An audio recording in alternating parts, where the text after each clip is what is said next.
Hello friends, welcome back to my YouTube channel. आपण study करतोय mathematical logic आणि याच्यामध्येच आपल्याला आज स्टडी करायचं आहे quantifiers and quantified statements and dual. अशा 3 कन्सेप्ट आपण बघणार आहोत आणि ह्या 3 कन्सेप्टवर बेस्ड असलेले एक्सरसाइज 1.3 चे question number 1 and question number 2 आपण ह्या व्हिडिओमध्ये कव्हर करणार आहोत. तर व्हिडिओ स्टार्ट करूया. त्याआधी जर तुम्ही माझ्या चॅनलवर नवीन असाल तर चॅनल सबस्क्राईब करा, लाईक करा आणि व्हिडिओ जास्तीत जास्त विद्यार्थ्यांपर्यंत शेअर करा. Quantifiers and quantified statement. तर आता ही कन्सेप्ट समजून घेण्यासाठी आपण काय करूया, पहिले एक्झाम्पल बघूया. तर फर्स्ट पी जे एक्झाम्पल आहे ते बघा काय. There exist an even prime number in the set of natural numbers आणि क्यू दुसरं एक स्टेटमेंट आहे, all natural numbers are positive. आता जर दोन्हीही जे पी आणि क्यू एक्झाम्पल आहेत, जर तुम्ही बारकाईने त्याच्याकडे लक्ष दिलं तर आपल्याला एक गोष्ट समजते की दोन्ही स्टेटमेंटमध्ये एक गोष्ट कॉमन आहे, ती आहे नॅचरल नंबर्स. म्हणजे जे काही दोन्ही स्टेटमेंट आहेत ते रिलेटेड आहेत नॅचरल नंबरशी. ठीक आहे, म्हणजे ह्या दोन्ही स्टेटमेंटमध्ये जो सेट आहे, नंबर ऑफ सेट, तो आहे नॅचरल नंबर. आता फर्स्ट पी स्टेटमेंट पुन्हा रीड करूया आपण. बघा, there exist an even prime number. म्हणजे असे कुठले तरी इव्हन नंबर एक्झिस्ट होतात, प्राईम इव्हन नंबर एक्झिस्ट होतात नॅचरल नंबर्स मध्ये. आणि क्यू स्टेटमेंट म्हणते all natural numbers are positive. तर हे जे दोन्ही स्टेटमेंट आहेत याच्यामध्ये एक गोष्ट आपल्याला कॉमन गोष्ट अशी लक्षात येते की जे हे नॅचरल नंबरचा सेट आहे त्याच्यावर काहीतरी सर्टन कंडिशन्स अप्लाय केलेल्या आहेत. म्हणजे जे मी तुम्हाला हायलाइट करून दाखवलंय, देअर एक्झिस्ट अँड ऑल, तर हे काय सांगतं, एक सर्टन कंडिशन. ते जे कलेक्शन आहे, कलेक्शन कोणतं, नॅचरल नंबरचं कलेक्शन ते किंवा सेट म्हणूया आपण त्याला. तर नॅचरल नंबरचा जो सेट आहे त्याच्यावर काहीतरी सर्टन कंडिशन्स अप्लाय केलेल्या आहे आणि ते अप्लाय करून हे दोन स्टेटमेंट्स त्यांनी काय केलेत, डिफाईन केलेले. तर ह्या ज्या कंडिशन अप्लाय केल्या जातात ह्या कंडिशनलाच किंवा त्यांना आपण सर्टन कंडिशन्स म्हणूया, तर त्या सर्टन कंडिशनलाच म्हटलं जातं क्वांटिफायर. आणि फर्स्ट आणि सेकंड अशा दोन स्टेटमेंटमध्ये, म्हणजे पी स्टेटमेंटमध्ये आणि क्यू स्टेटमेंटमध्ये दोन क्वांटिफायर्स लपलेले आहेत. तर इथे हा जो देअर एक्झिस्ट हा वर्ड आहे, हा एक क्वांटिफायर आहे आणि इथे ऑल हा एक काय आहे, क्वांटिफायर आहे. हे दोन्ही वर्ड काय शो करतायत, तर नॅचरल नंबरवर आपल्याला काहीतरी कंडिशन शो करतायत. तर बघा, the words there exist and for all, all म्हणजेच for all, are called quantifiers. Quantifiers कुणाला म्हणायचं, तर जे काय करतात, एखादी सर्टन कंडिशन आपल्याला सांगतात त्यांना क्वांटिफायर म्हणायचं. पहिल्या केसमध्ये देअर एक्झिस्ट क्वांटिफायर आहे, सेकंड मध्ये ऑल म्हणजेच फॉर ऑल आहे. आपल्याला दोनच क्वांटिफायर स्टडी करायचे, there exist and for all.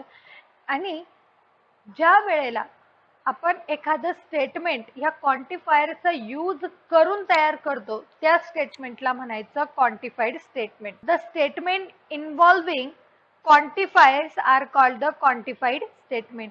ज्या स्टेटमेंटमध्ये क्वांटिफायर आहे त्याला क्वांटिफाईड स्टेटमेंट म्हणायचं.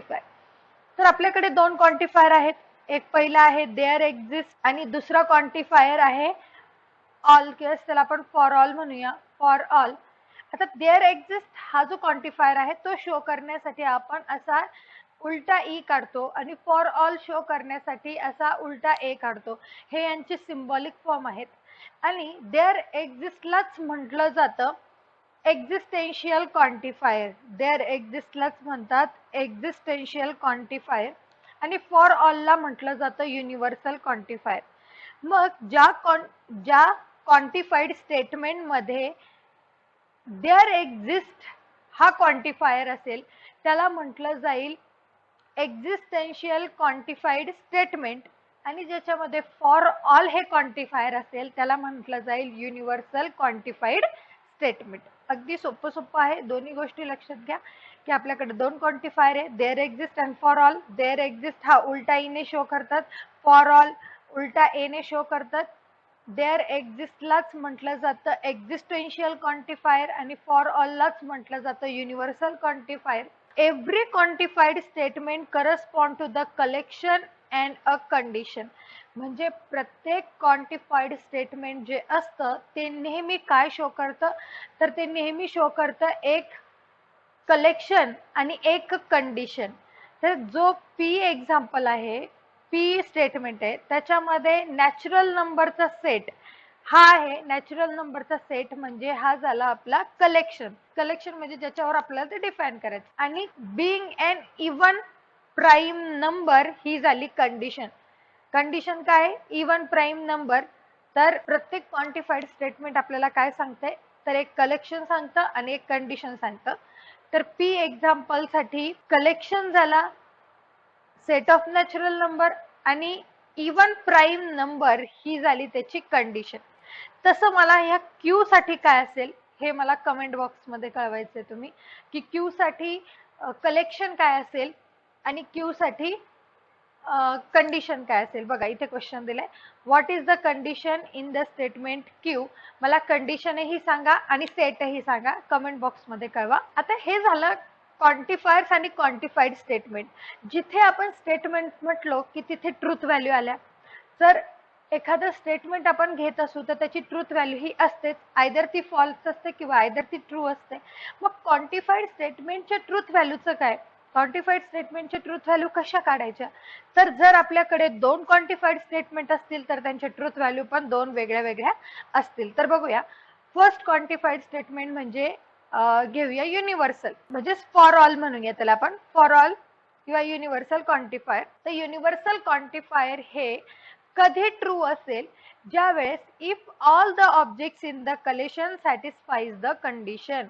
म्हणजे जो काही सेट दिला असेल त्या सेट मधल्या सगळ्या पॉइंटने जर ती कंडिशन सॅटिस्फाय केली तर युनिव्हर्सल स्टेटमेंट जे आहे, युनिव्हर्सल क्वांटिफायर जे आहे ते ट्रू असेल, अदरवाईज ते फॉल्स असेल. कसं ते मी एक्झाम्पलने पुढे सांगणारच आहे. आणि एक्झिस्टेन्शियल म्हणजे जो सेकंड क्वांटिफायर आहे एक्झॅक्ट त्याच्या अपोजिट आहे.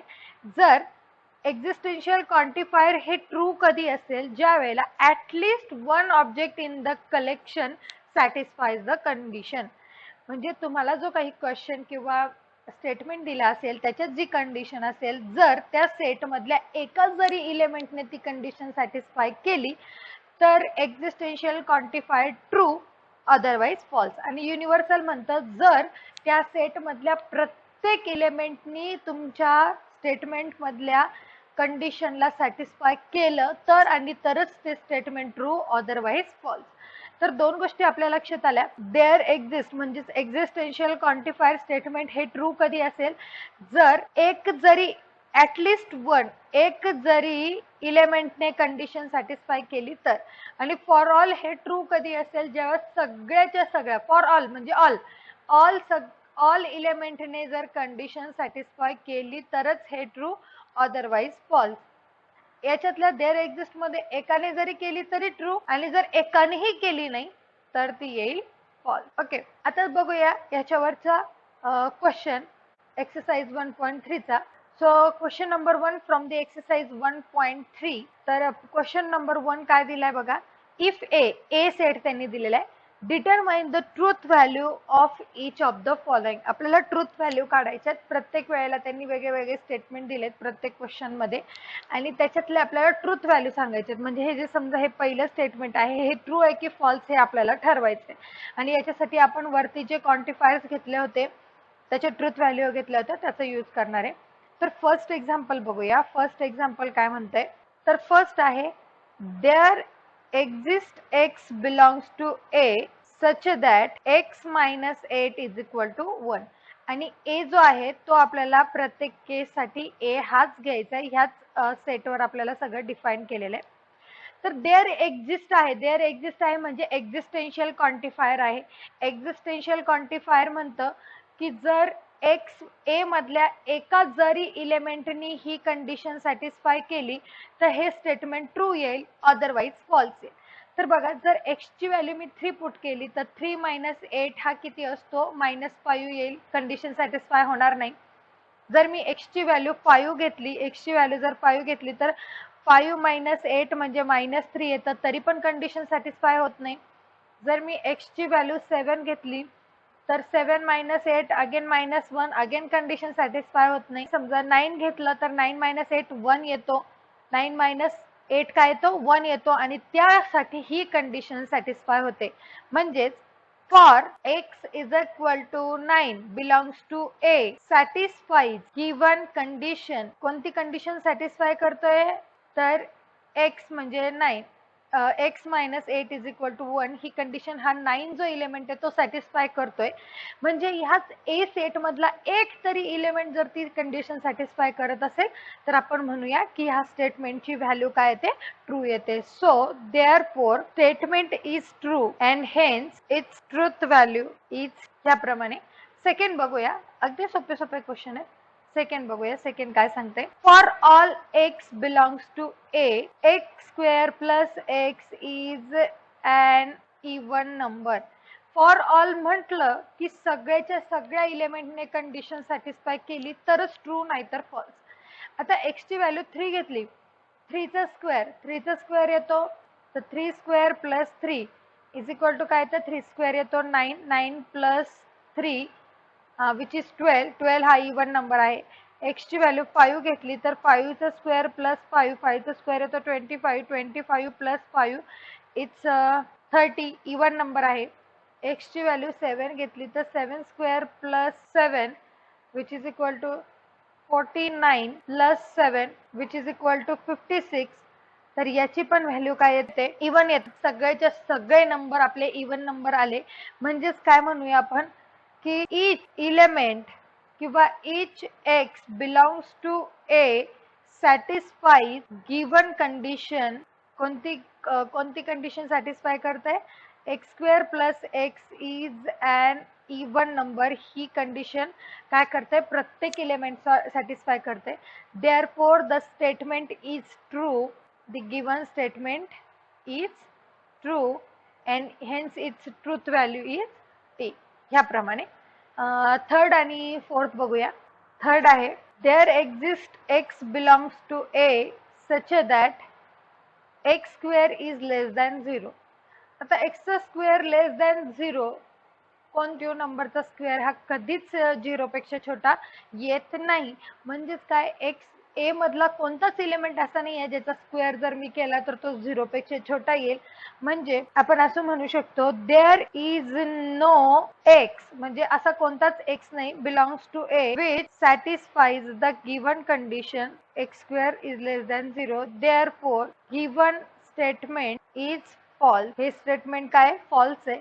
Therefore its truth value is F. याची ट्रूथ व्हॅल्यू एफ येईल.